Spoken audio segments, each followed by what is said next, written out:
You know, it really feels like everyone is looking for a reset button these days, right?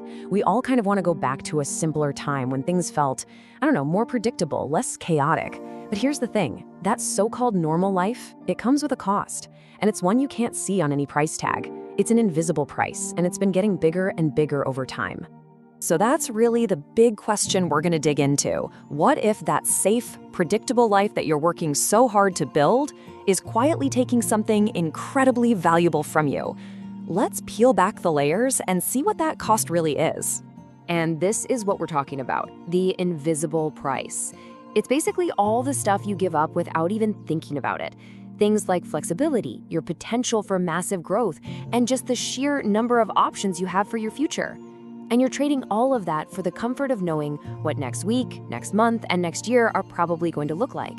It's a deal we make all the time, but we almost never stop to actually do the math. So, the first piece of this invisible price is something we can call the predictability trap. This is where that cozy feeling of safety starts to put a ceiling on your financial future, and you don't even notice it's happening. This table right here, it lays out the deal perfectly. If you're on the stable path, everything is just neat. Your income is linear, your growth is incremental, and your risk is low and managed. You're swapping all that crazy volatility for predictability. But just look at what you're leaving on the table on the other side, the potential for exponential growth. You're basically choosing safety over speed. And this is how it messes with your head. That steady paycheck, it creates this quiet little box around you. And all of a sudden, taking a big risk, like, say, starting a business or jumping into a whole new industry, it doesn't just feel risky, it feels irresponsible, because now you've got something steady you have to protect, right? And that really gets to the heart of it. Over time, stability completely changes your mindset. You stop playing offense, trying to build something new and exciting, and you start playing defense, just trying to hold on to what you already have. So that defensive mindset leads us straight into the second major cost, the decline of your optionality. And this is where your real, tangible ability to make a change starts to just shrink. Just think about this for a second. 2 years ago, was your life completely identical to what it is today? Same job, same goals, same everything? I'm gonna guess probably not.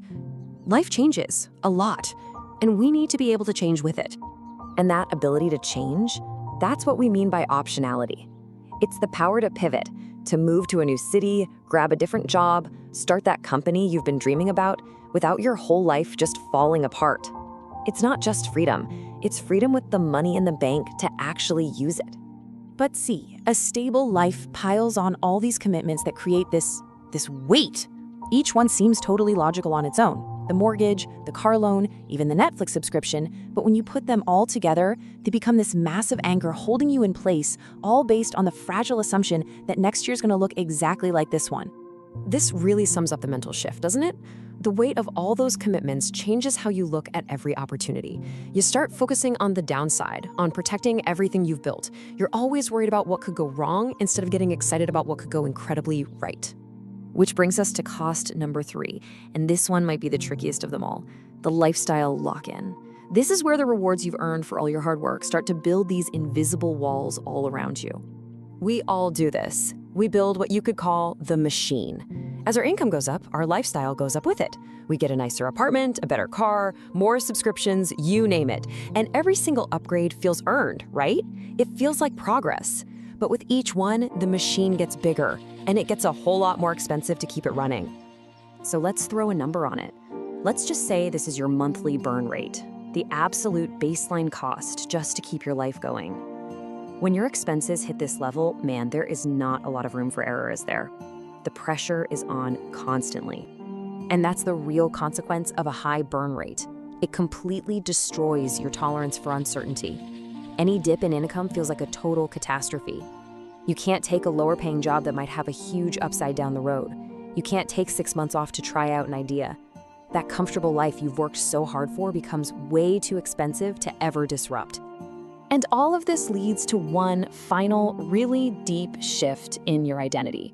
You slowly, gradually transform from someone who builds things into someone who just maintains them.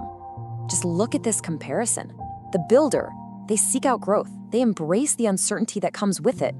But the maintainer, Nope. They avoid volatility like the plague. Their whole focus shifts from creating what they don't have to just protecting what they do. It's that exact same move we talked about earlier, from offense to defense. And this creates such a dangerous feedback loop. Comfort, it compounds. The more comfortable your life becomes, the bigger and scarier the discomfort of actual growth starts to feel. So passing on that uncertain but exciting project, it gets easier and easier to do until one day it's just your default setting. So let's pull all of this together. When we choose that normal life, what is the final trade-off we're actually making? And look, it's true, these things absolutely offer protection. Stability is like a shield against failure. Comfort is a buffer against stress, and predictability is a wall that keeps out the chaos. And those are all genuinely good things. But they are not free. So the question isn't whether a normal, stable life is bad. It isn't. It often works out just fine. The real question is this. Now that you can see the invisible price, the loss of options, the lifestyle lock-in, that slow creep from being a builder to a maintainer, are you willing to accept the limits it's quietly building around your future? And, well, that's something only you can answer.